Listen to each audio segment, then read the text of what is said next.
Hello everyone! Samahan niyo po ako, magluluto tayo ng kusidong bangus. Ito po ay Bicol recipe. So, umpisahan na po natin ang pagluluto. Nagpakulo na po ako ng tubig. Ngayon, kumukulo na po siya. Ilagay na natin ang sibuyas at kamatis.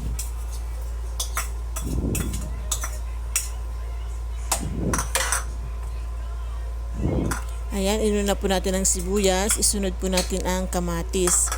And then, isunod na po natin ang bangus. Ilagay na po natin ang bangus.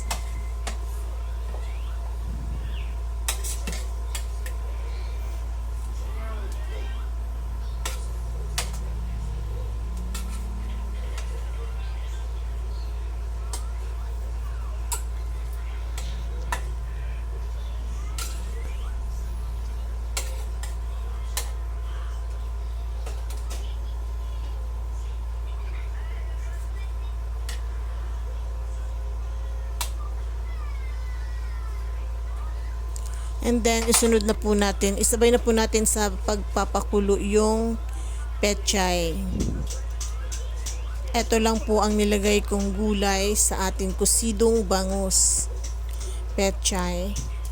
So, tatakpan po natin ito at hayaan natin kumulo hanggang sa maluto po yung lahat ng ingredients. So, ito na po ang ating kusidong bangus. Ganun lang po kabilis magluto ng kusidong bangus. Pasensya na po, hindi nakita yung paglagay ko ng pang-asim. Naka-off ang camera. So, simpleng luto lang naman po ito. Lutong bahay, luto yung probinsyana.